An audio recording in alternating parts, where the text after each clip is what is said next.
Okay, let's get started. Really, so we move now to a slightly different plane, slightly different set of problems. In chapter 6, it starts exploring the relationships between morality and capitalism by analyzing the moral or ethical aspects of globalization, and you can even say to some degree philosophical and ideological aspects of globalization. And this is quite different from the prevailing approach and prevailing problems studied thus far, which were concentrated to a large degree on functioning of the free market economy, the economics of globalization, the economic efficiency arguments for or against free trade, protectionism, different types of financial and trade regimes, and so on and so forth. But now we deal with other issues that are related to this, analyzing the globalization from a moral standpoint.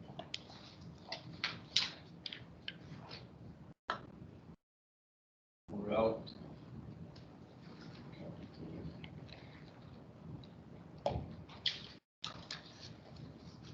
And this is something that economists usually don't like doing.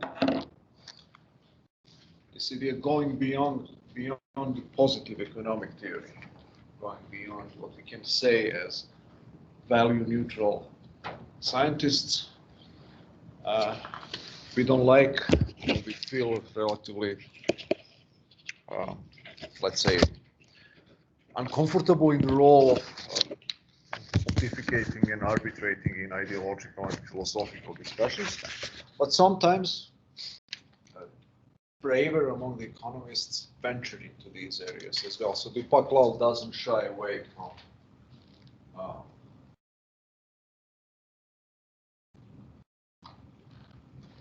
wanting to say something about ethical defense or ethical justification of market globalization. So the main drive for what he does here is that he wants to go beyond these narrow efficiency arguments. Let's say, yeah, you can say whatever you want about the ethical corruptibility, the decadent cultural aspects of globalization, but at least it works economically. So that's the prevailing argument among economists. Who am I to discuss philosophical and moral issues, but I can pretty much, for sure, discuss economic efficiency and economic arguments for material well-being that globalization brings about. And Lal wants to go beyond that. He wants to defend globalization not only on narrow economic efficiency grounds, but also on philosophical grounds. He said not only that it works, it's also a good thing. And here is why. Pretty much by and large. That's the bottom line, he says. Not only that it works, but it's also good.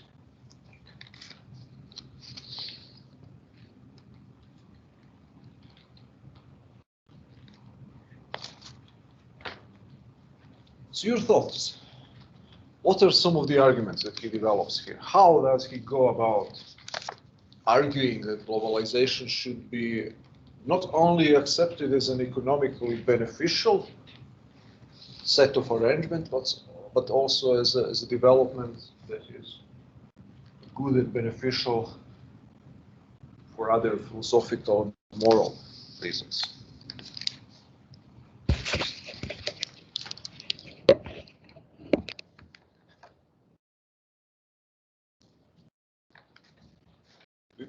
we can apply the same drill once again. If you have some concepts that you don't understand correctly or you're not sure about the meaning of something, maybe we can start with clarifying that, and then in the process shedding light more broadly on this general approach.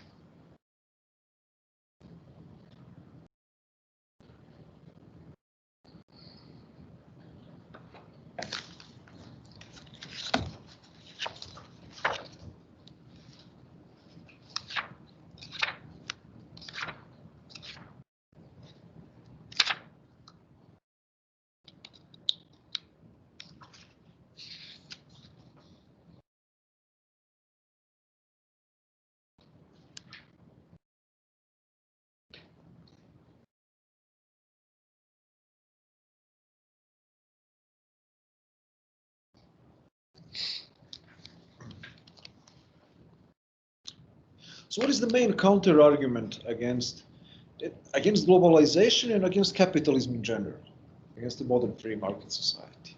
You can hear very often from the opponents. The richest students. Okay, so economic differences. It doesn't care for the poor, doesn't care about inequality, and so on. Okay. What else?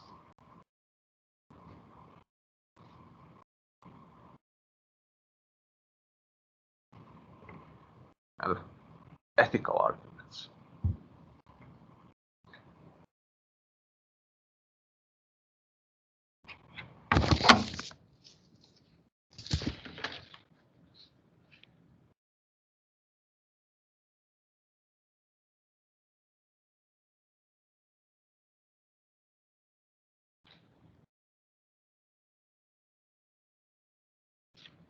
A variety of them.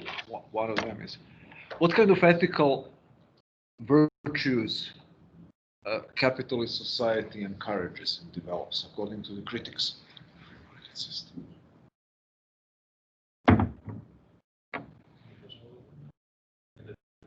Yeah, individualism.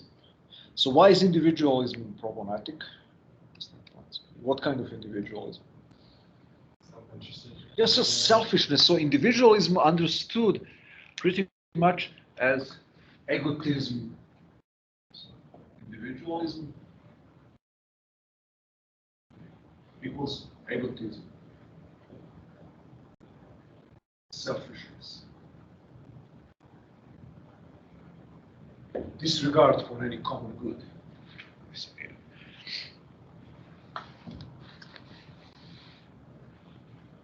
And then further implications of that is that it encourages violent and unconsiderate behavior towards other people. And economics encourages this concept of homo economicus. So what is homo economicus? That's an agent who only cares about maximizing his own individual utility, individual wealth, typically material wealth. But materialism is another. Materialism and egotism.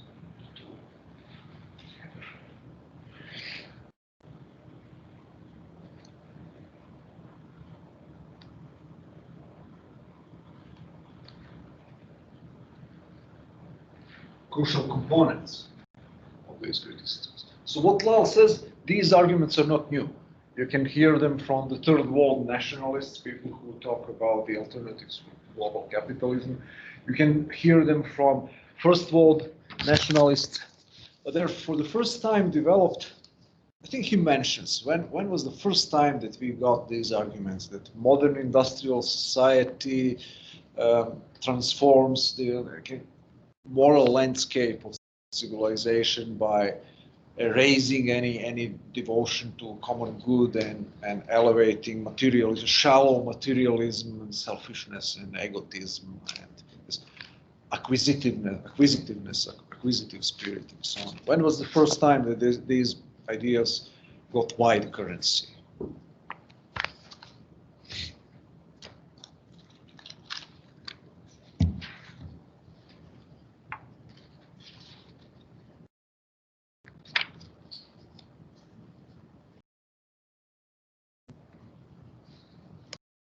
Hmm?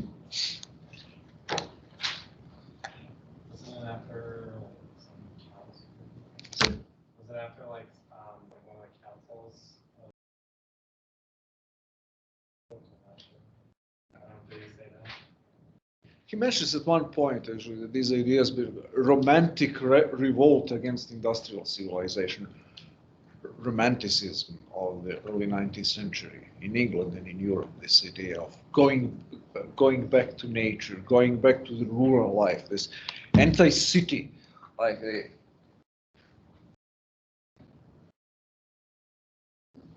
romanticism, this idea that modern society destroys all pre-existing forms of cultural identity and religious identity and all pre-existing forms of social cooperation and common life world, if you want to talk, and reduces society to this agglomeration of individuals who are unconnected completely, who live only by themselves and for themselves and so on. This loss of the sense of community with this fragmentation and atomization of the of modern society. So that became popular with the romantic. He mentions that at one point, even if he didn't. That's the source. Yeah, these complaints. Bosses are only interested in feathering their own nests and keeping the very first page, 150, of humanity as wage earning helots in a consumerist society whose advertising and the media feed various forms of mind numbing sedation leading to the miasms. Honestly, I don't know what is the meaning of that word in French, which keeps the oppressed from recognizing their miserable state. The prosperity globalization fosters is only at the expense of destroying the natural world of spaceship Earth. These complaints are as old as the romantic revolt against the Enlightenment and its disenchantment of the world. So, the romanticism was opposed to the Enlightenment in general, because the Enlightenment was the spirit of the New Age, the spirit of innovation, the spirit of rationality and rationalism. This idea and the spirit of science, of course. And as such, it was treated by this reactionary romantic worldview as disenchantment of the world. Mystery disappears from the world. All kinds of pre-existing forms of cultural identity that are not based on rational principles or philosophical analysis or scientific truths, they lose the right to exist, and that was a bad thing. And one of those things that modern society brings about is the Industrial Revolution and an increase in material wealth. So then all these complaints against capitalism he wants to emphasize now are very old, they're not new, and we heard them for the first time in the 19th century Europe through this romantic reaction to the modernization and the Enlightenment. Okay, what else?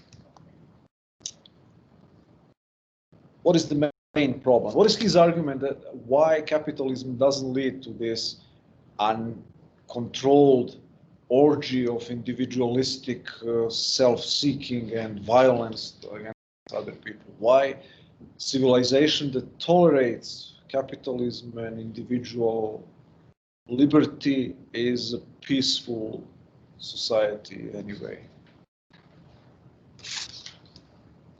How come that Homo economicus doesn't lead to Hobbesian anarchy? This Hobbesian, you heard it.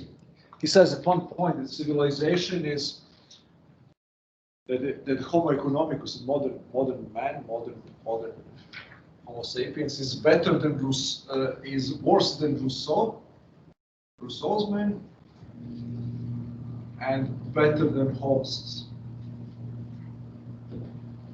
You know what he means by that? You heard them for those philosophers, Hobbes and Rousseau. Why modern man is better than Hobbes's? and not as good as Rousseau's in ethical terms. What are their theories? What is Hobbes' theory of human nature? You studied philosophy, any or political philosophy? Yeah. So, what is the Hobbes' theory? Thomas Hobbes, the English philosopher of the 17th century. Was it based on more order than freedom or something like that? I can't remember. Doesn't you think like humans are human nature is inherently evil, so they need to like be controlled? Yeah, sort of. Yeah, this is correct. Based on more security. Security. This idea, war of all against all. So in the state of nature, if there are no institutions, there is no government. There is a complete anarchy, and there is a war of all against all. People are selfish, and people are relatively equal. Means it doesn't accept those hierarchical aristocratic views of politics that prevailed before the 17th century. And there will be constant war of all against all, bellum omnium contra omnes. That's the famous. And the life would be brutish short. And what's the triad? Short, brutish, and something else, if there is no government. Why is that the case? Because everybody wants to take advantage of everybody else. People are selfish, and at the same time, even if you are not, you have to preemptively attack and coerce other people in order to prevent them from attacking you. So that's very dismal, one of the most pessimistic worldviews of human nature. If you let humans do whatever they want, they're going to kill each other. They're going to eradicate each other. So the only way to prevent this is to make social contract, which means to create a government that will then have a monopoly of power to discipline everybody and to coerce everybody. Everybody would transfer their right to engage in violence to one instance or to one agency, which is called government, absolute government, or Leviathan state. So that's Hobbes' very dismal, pessimistic view of human nature. And then you have Rousseau. What Rousseau says? Says that I don't know if it's like artificial, but like he says that evil is not inherently, you're not born inherently with evil, and that competition and or whatever is kind of like creates it or whatever. Yeah. And then, like, he also talks about being civilization as such corrupts human nature. People are good by nature.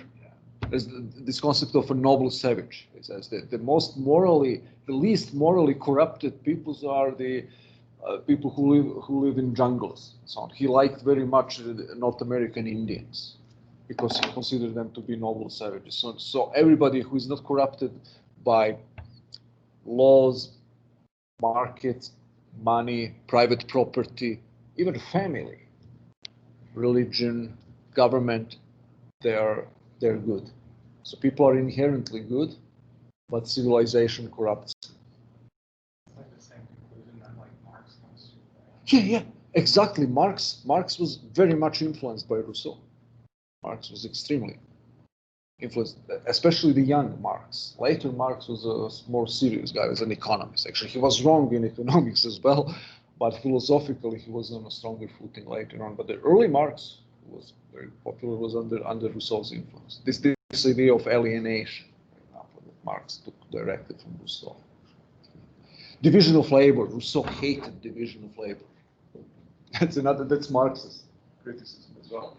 Why division of labor is bad? Because you get alienated from things that you use. You get something from somebody else who produced it. You don't know anything about it, and you are not intimately related to the objects that you use in your everyday life.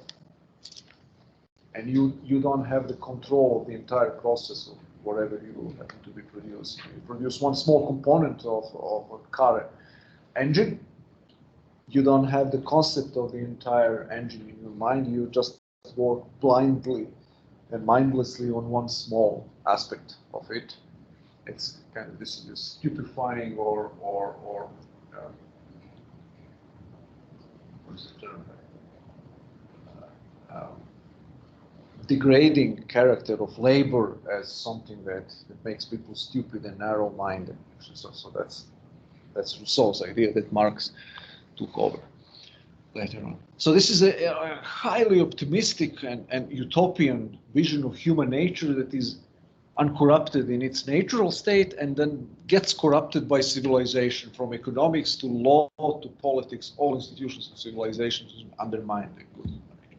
And now what Lal says actually that human nature, that experience of civilized communities, is somewhere in between these two, actually. Yeah, we are selfish.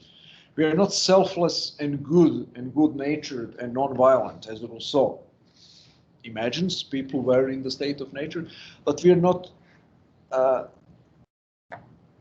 as violent and as selfish as Hobbes understood. And he says, yeah, we are in general violent and selfish, but institutions civilized. So that's the key idea.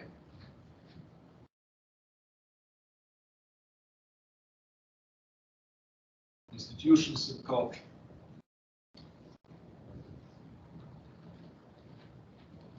So without them, there is no homo economicus. There is no capitalism. There is no globalization. There is no free market economy without this infrastructure of cultural and other institutions that underlie the economic system. So what is the function of institutions? What he says about that. How they emerge and what is their function.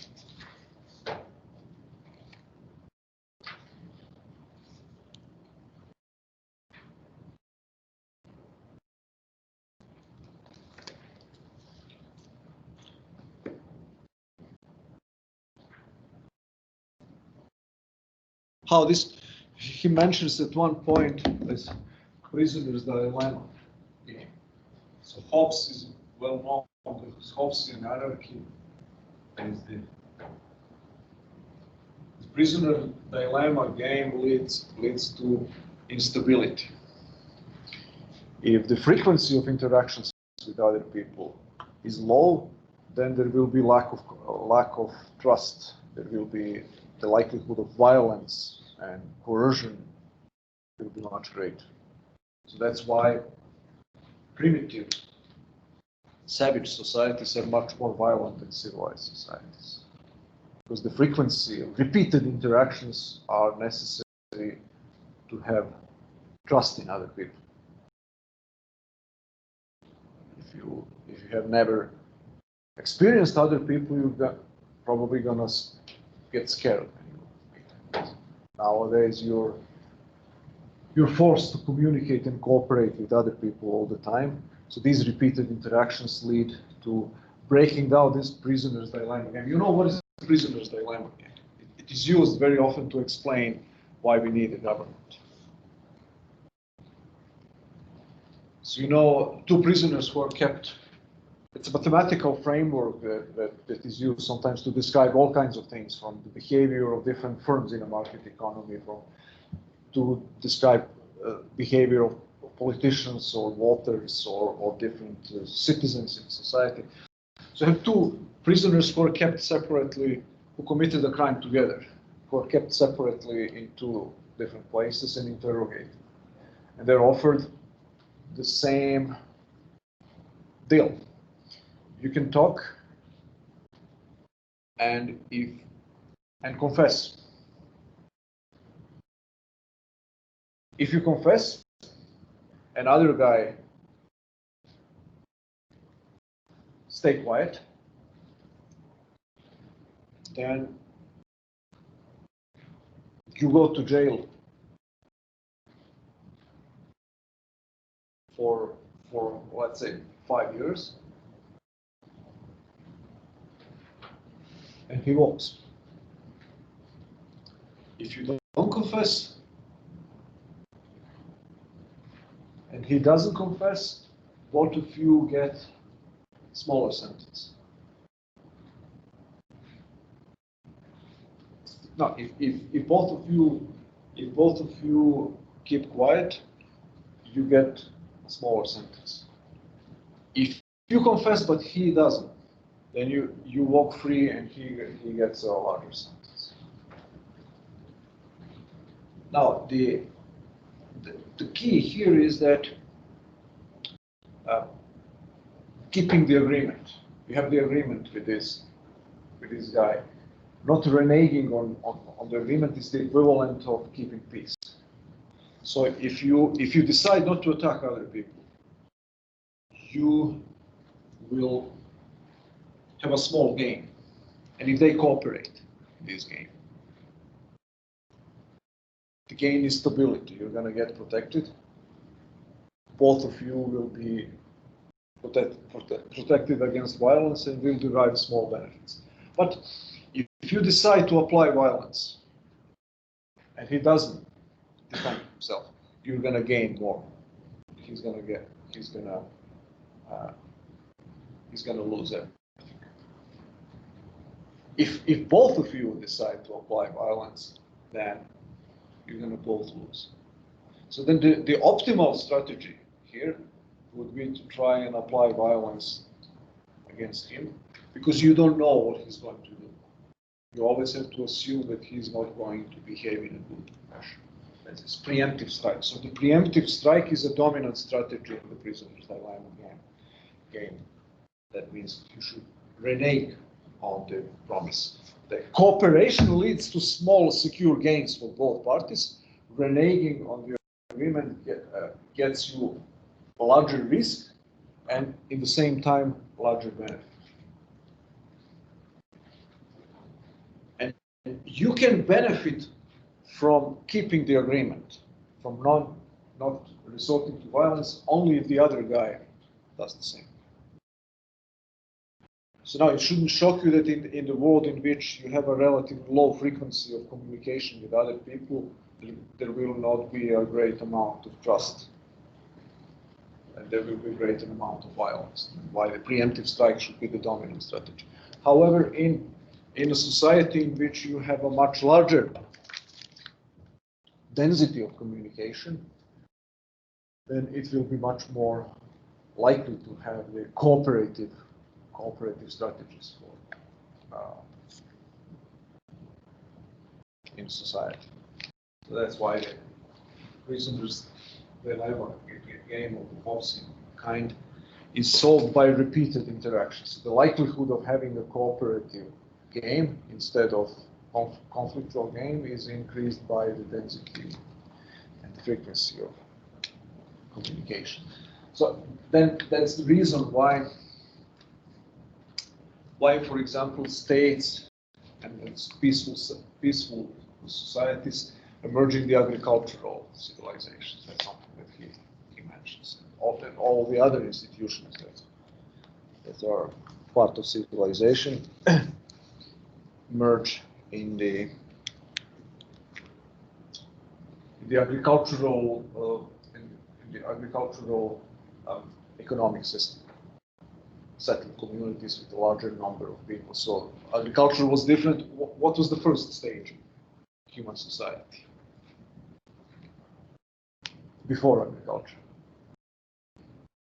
This hunter-gatherer type of society, which nomadic communities, not settled communities, settled communities or permanent settlements. Permanent settlements emerge when people could afford to feed a larger population and to stay in one place.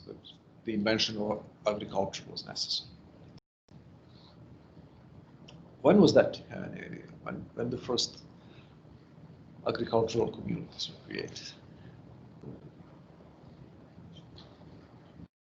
Might be surprising, it's relatively recent.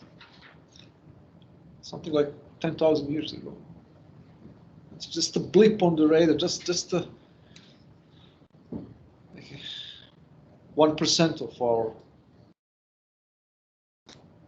life as a species. 10,000 years is nothing. It emerged in the Middle East 10,000 years ago, and probably independently in China and India at the same time. And also probably independently slightly later in Americas as well.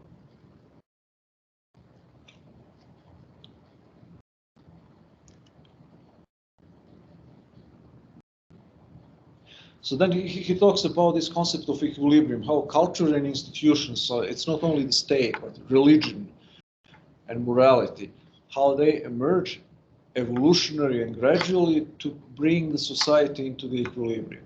So what is the equilibrium? The equilibrium is a situation in which you have stability, in which people do whatever they do and nothing dramatic happens, nothing dramatic changes. They can have certain continuity and stability in their lives. And predictability from an individual point of view, it's the predictability of the situation. So then the moral and ethical and religious principles and beliefs emerge as coordinating mechanisms, as the institutions, cultural institutions that will allow for this societal equilibrium to emerge. So the principles, like for example, honesty and keeping your word and keeping the contract. All of these emerge as the principles that allow stable society to coexist for a while. Principles of shame, for example, for breaking the moral precepts and so on. It's not the accident that the religious precepts are prohibitions of doing bad things, 10 commandments and so on. All of them allow for this societal equilibrium to be maintained for a very long period of time without explicit coercion. So you cannot coerce people directly to do the right thing, but these cultural institutions then keep the indirect pressure on that. Okay, one more thing here that is necessary that he emphasizes, that for a success of civilization, you don't need only those ethical and moral prohibitions to be accepted. You need also certain cultural beliefs, he says cosmological and material, about the world. Certain frame of mind, certain type of intellectual relationship to your environment that could be more or less conducive for economic development.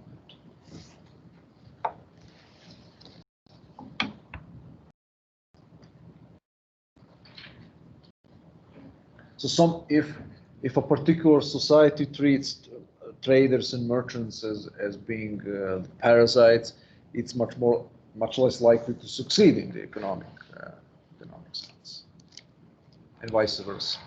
So you can have a very intellectually sophisticated, but if its beliefs about the world are such as to discourage the spirit of innovation, the society may stagnate for a very long time. So Chinese are a classical example of that in Indians.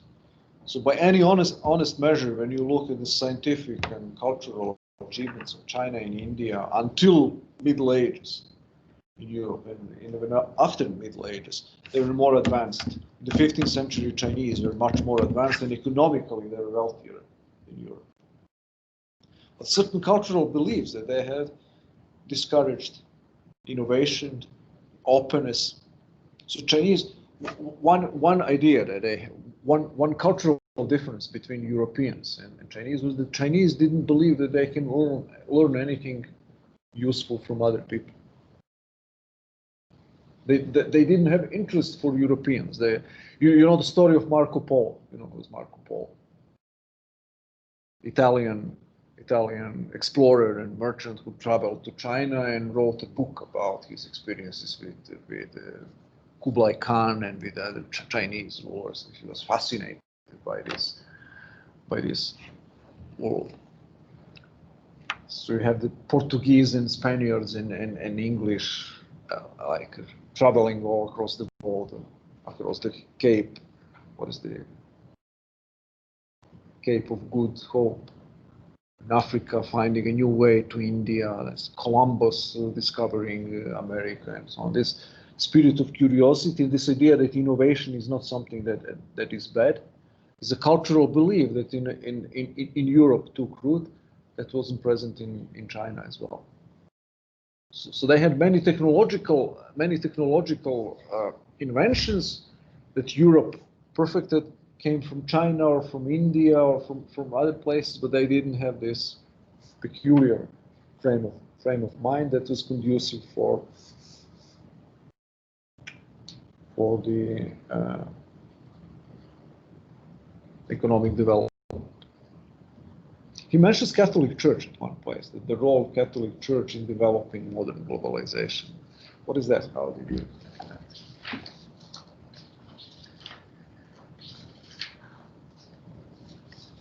Says the rise of the West was precipitated by certain processes in the Catholic Church, by certain contribution that the Catholic Church made.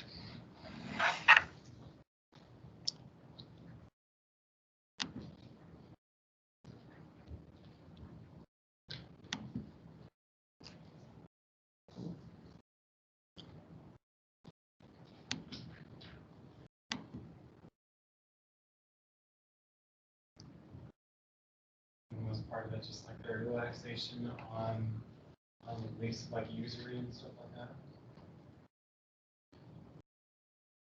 Okay, but that was more of a negative contribution that was relaxed later on. The church rejected. The doctrine of usury was later on. But he talks about the positive contribution of the Catholic Church to the spread of the philosophy of individualism and globalization, and kind of some things that happened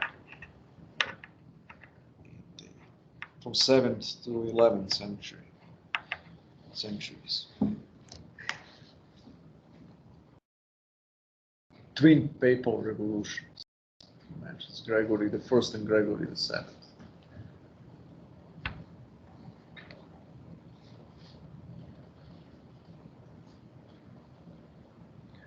Now we are in the process now of redefining what marriage means in this country. Oberfagel case, the Supreme Court says that marriage is wherever two grown-up people decide, irrespective of gender and so on. What was the pre-existing before 2018? What was the definition of marriage? Yeah, it's one man and one woman. That's relation.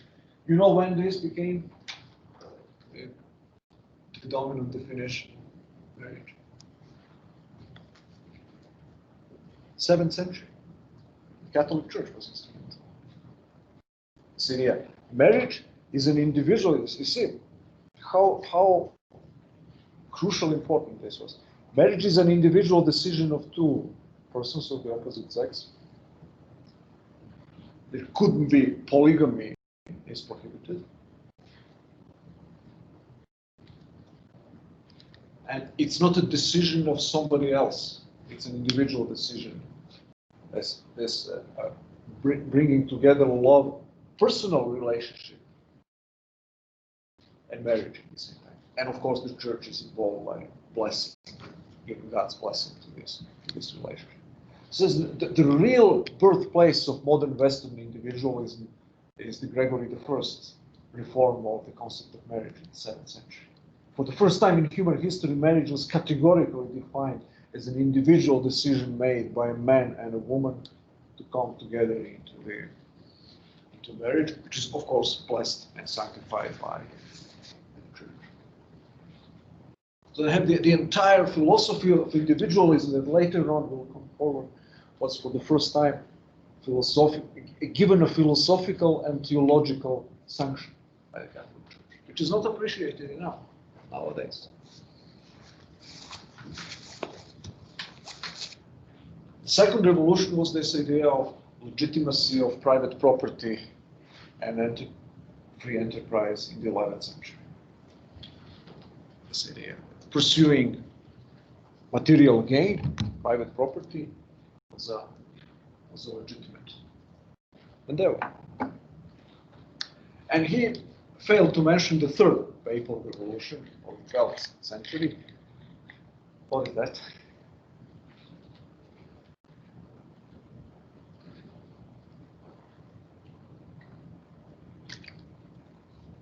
Investiture controversy.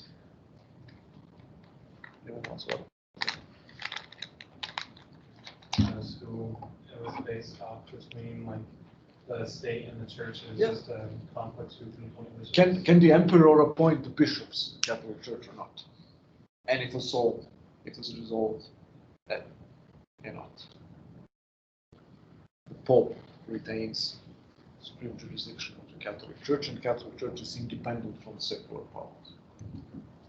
But the separation of the church and state happened in the 12th century.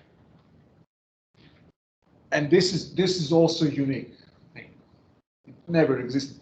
So he describes to some degree what is the Mediterranean, what is the concept of marriage, Middle East, Europe, everywhere. It's a combination of all kinds of things.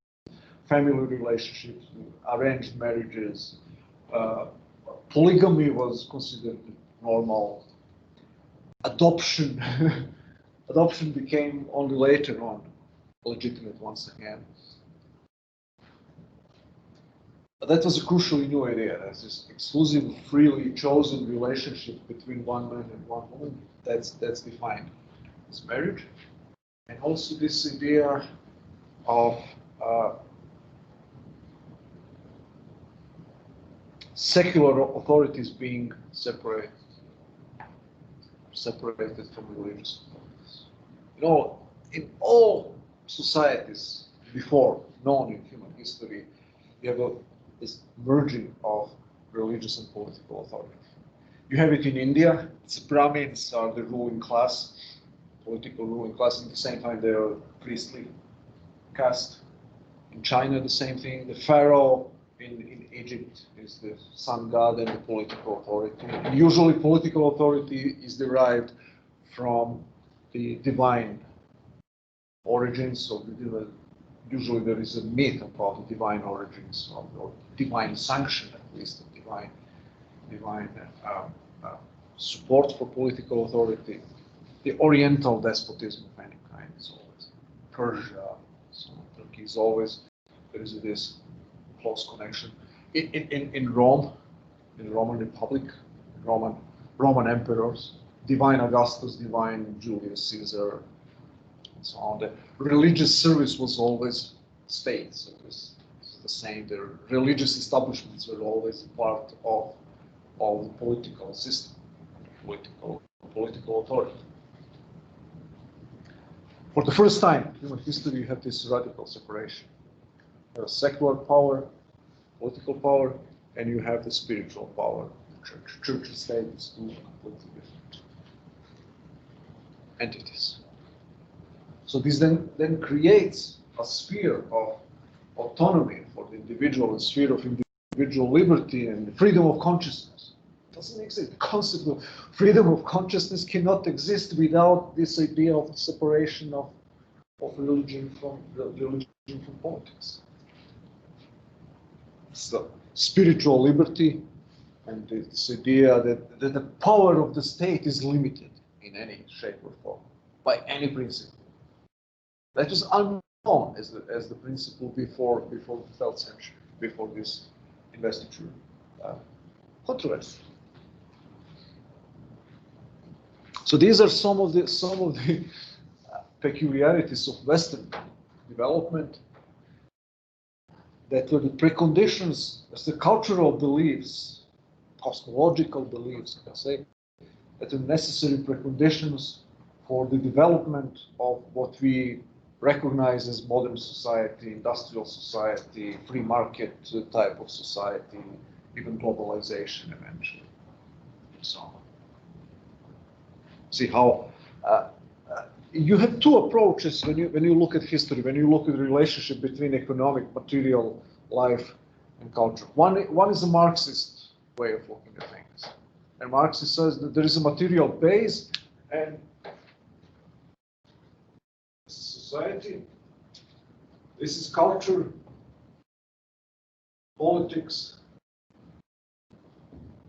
science, everything else, this part here. And this material basis, that's material forces of production and the relations of production. Well, that's material life, this is intellectual superstructure. This determines that. The way how people live in the material sense will determine what kind of ideas about the world they will have. So for example, the concepts such as, let's take one example. Private property, or let's say, honesty. It's just a bourgeois virtue that makes sense only within the system of private property. Why people believe in law. Law exists only because the wealthy people need a certain system of disciplining and controlling the masses in order to protect their wealth. The state. What is the state? The state is just he says, Karl Marx says at one point, the executive committee of the bourgeoisie. It's just an instrument invented by the bourgeoisie in order to protect their own economic privileges. So economic interests are everything revolves around them, and these intellectual, cultural, and political institutions are just the expressions of material interests. Culture, what kind of culture? Tell me what kind of material life you live in. I'm going to tell you what kind of culture you will have. That's a materialistic view of history. Whereas the Paklal here goes from the opposite direction. Says, no, actually, what kind of material conditions and economic conditions you're going to end up in is determined to a large degree by what kind of beliefs and ideas about the world you have. And our history shows that why the West? Why the great divergence? Why the West became the springboard of industrial revolution and capitalism and scientific revolutions and all of these things, modern world. It says, no, it doesn't have anything to do with material conditions, actually. If anything, other civilizations were in better material conditions in the 14th century. China and India were wealthier than Europe at that time, believe it or not. China much wealthier. No, it was certain ideas and certain views that Europeans had that were influenced by a variety of factors that made them more capable of developing in that direction, resulting eventually in this kind of free market capitalist, materialist view, and so on. So these are two different, let's say, two different philosophical approaches to what causes what in societies. What is the relationship between material and cultural factors of history? So what do you think about that? Which seems more convincing in the long run? By the way, Marxists are not the only materialistic theorists. There are many others as well.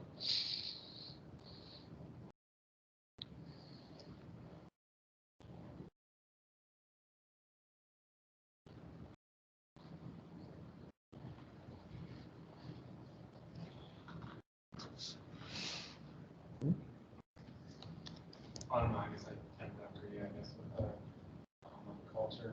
I guess determining it. I read a book in first year's class. This year's class is the West and the Rest. Oh, West versus the rest. Now Ferguson said. No, it's not Ferguson. Or Neil, I don't know.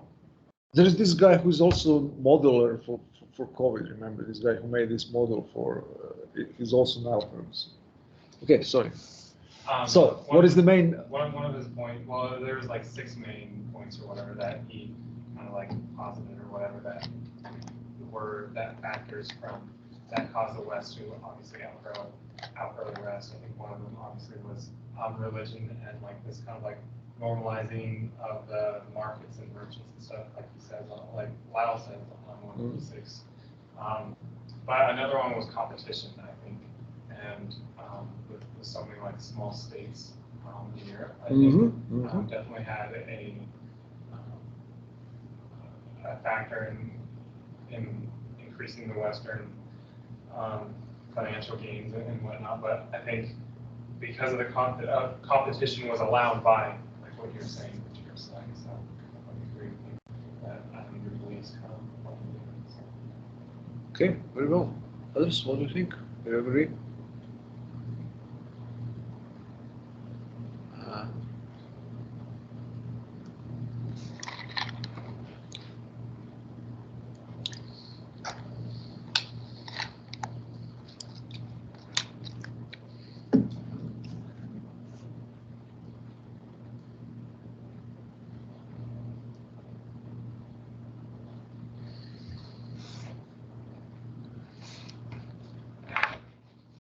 So, when it comes to religious,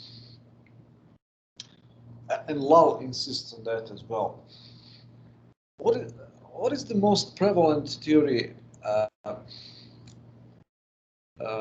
about this spiritual origins of modern capitalism?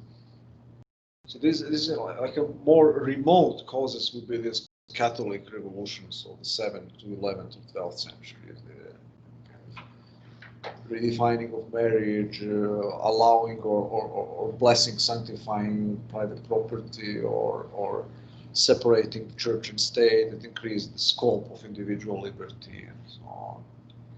Limited the power in a very strong sense, limiting the power of government for the first time in human history. So, what else? What other religious components of the growth of modern capitalism that don't have anything to do with the Catholic Church, right, but rather with the Protestant Church?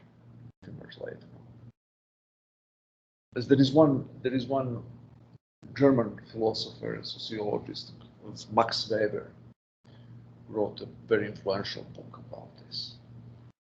It's called The Protestant Ethic and the Spirit of Capitalism. So you mentioned this the Europe legitimizing the merchant, legitimizing the banker, legitimizing the industrialist, legitimizing the entrepreneur for the first time. So entrepreneurs, bankers, financiers were traders, merchants were reviled in all societies forever. So you have the idea among Greeks. Greeks have the concept of trade as being something good, but even there, merchants and traders were considered to be bad people. This idea, xenophobia. The usual meaning that we ascribe to this term is this hatred of foreigners, strangers. But xenos, the Greek term xenos, didn't mean stranger or foreigner. It was intermediary in trade. So xenophobe was not so much somebody afraid of foreigners, but somebody who hates trade and hates people who bring foreigners to trade with them.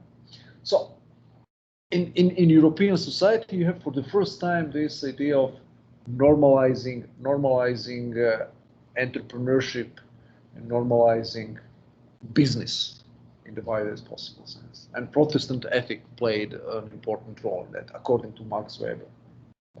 So this idea of thrift and saving and sober, clear-minded view of the world, what he calls later Victorian ethics, Victorian England of the 19th century. That was the springboard of the Industrial Revolution.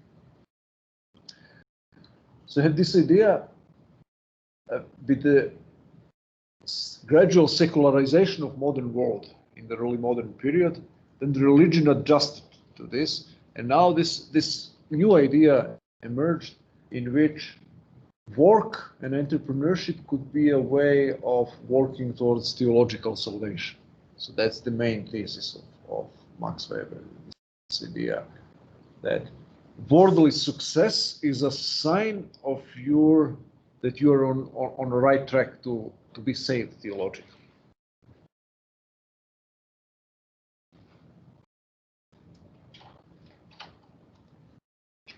Or another form of predestination theology. he mentions also that.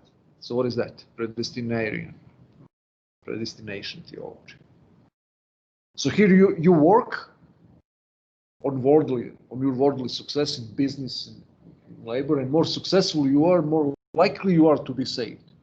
And that's good for business. We know that theological, religious beliefs are very important. If people really passionately believe that they should be successful in business, that's good for economic development of that country. And you have in the Catholic Church, there is this, in Europe, this powerful organization, Opus Dei. You heard about it. That argues that work, there is a sanctity of work, and not only of manual labor, but also business and entrepreneurship and so on. And you have it in Islam as well. This entire idea of religious sanctification and religious legitimization of business. So that's kind of important then for the development of the market economy.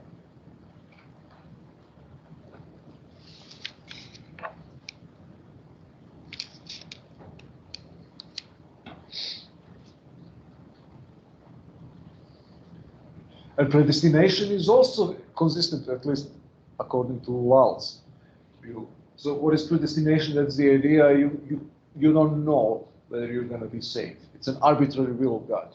You may or you may not be saved. It's in God's hands. There's nothing you can do about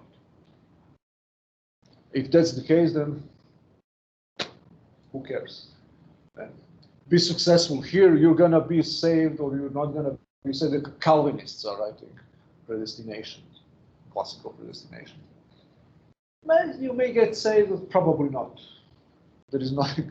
It's almost fatalistic. It sounds like a fatalistic and deterministic worldview, but paradoxically, it encourages more inner worldly approach, because since there is no connection between your behavior here and the likelihood of your theological salvation, then take advantage of and get wealthy. Right now, there is nothing wrong with that, because you're not going to be saved by doing anything definite in one direction or another. So then it's in God's hands, and He will decide whatever He wants. So then even the predestination theology is kind of consistent at a deeper level with this spirit of individual initiative, enterprise, business success, and so on.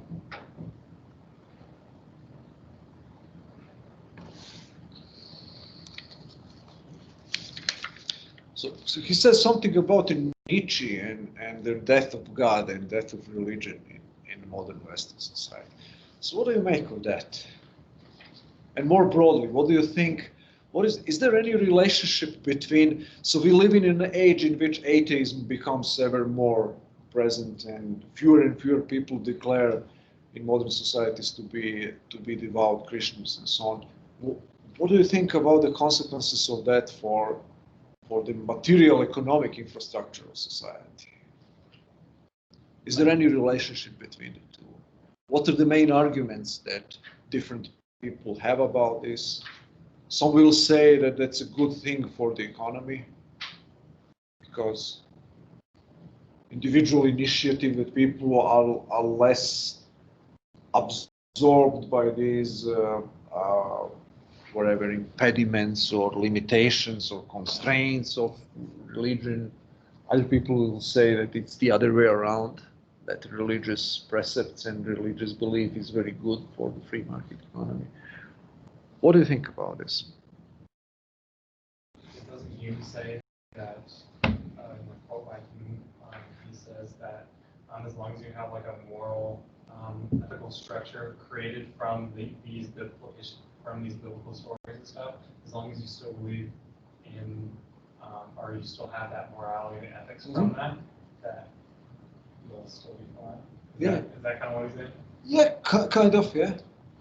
So the idea is actually like a moral atheist. So you don't have to have a theological, that's material beliefs versus cosmological beliefs. You don't have to have to subscribe to any given type of Christian theology as long as as you believe in like the Ten Commandments and you're kind of in a practical sense a good Christian. It doesn't matter whether you're a practicing Catholic or a Calvinist or whatever. That's less relevant. Even if you're an atheist in the theological sense, but in the practical sense, you behave a good Christian, so society could be better off. That's what he seems to be claiming. Do you agree with this? Could this work in the long run? There are some people who disagree with this vehemently. To what extent do you think that the modern Western society is separable from its Christian heritage? Can we separate Western civilization, material achievements and other achievements, Western civilization from Christian context, Christian religion within which it emerged? Can we have a Western civilization without Christianity in the next 200 years? Or with greatly weakened Christianity?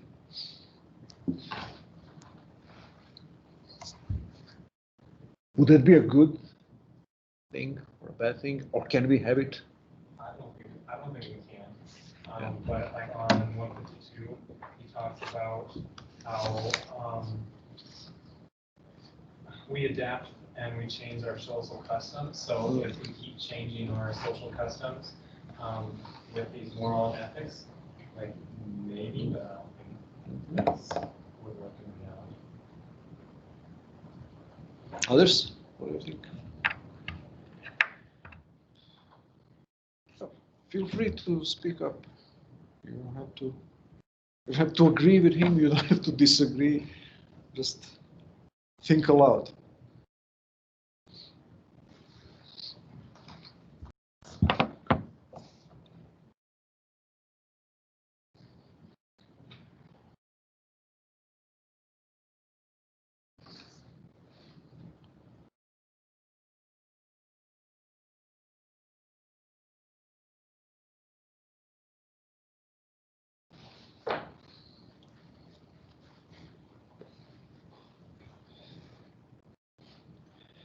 You can say whatever you want. There's no expectation. It's not a trick question.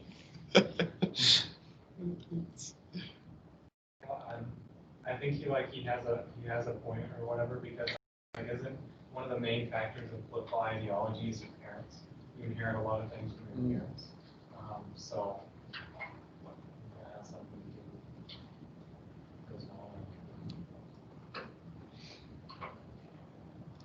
That's the idea that can we retain material blessings of civilization and this entire infrastructure of cultural institutions and achievements that we had if we are separated from those broader values of civilization within which those achievements occurred or developed? So that's an open question. So this the entire strand in modern conservative political thought that has a negative. This mirage of prosperity and economic, material welfare and good life is going to disappear once we abandon the kind of crucial pillars of Western civilization, which is Christianity and so on. So this material civilization is not maintainable indefinitely without very strict spiritual core that it had.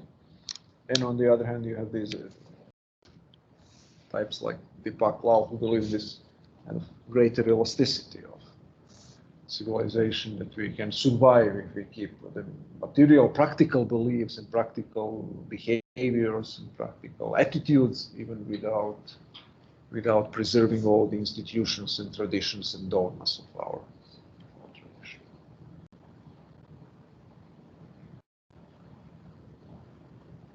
So what else we can define as a necessary, irrespective of what we think about Christianity and religion in general? What can we say about other institutions that are necessary, without which modern free market economy cannot survive?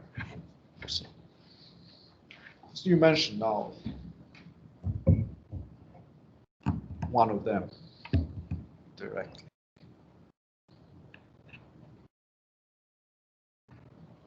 So probably family would come closest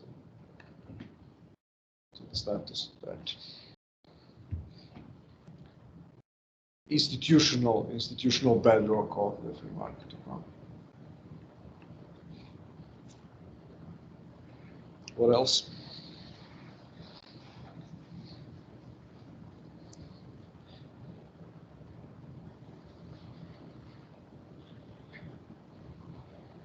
Okay, we're almost out of time.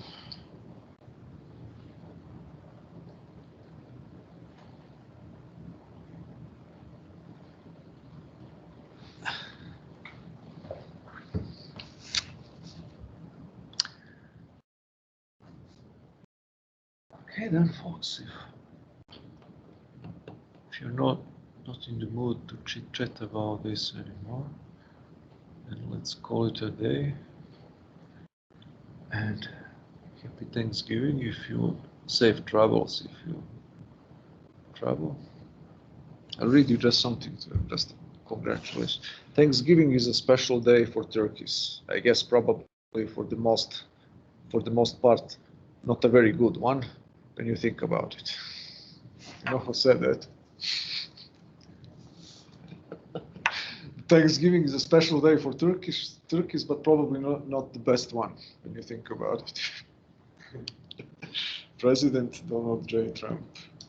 Who else?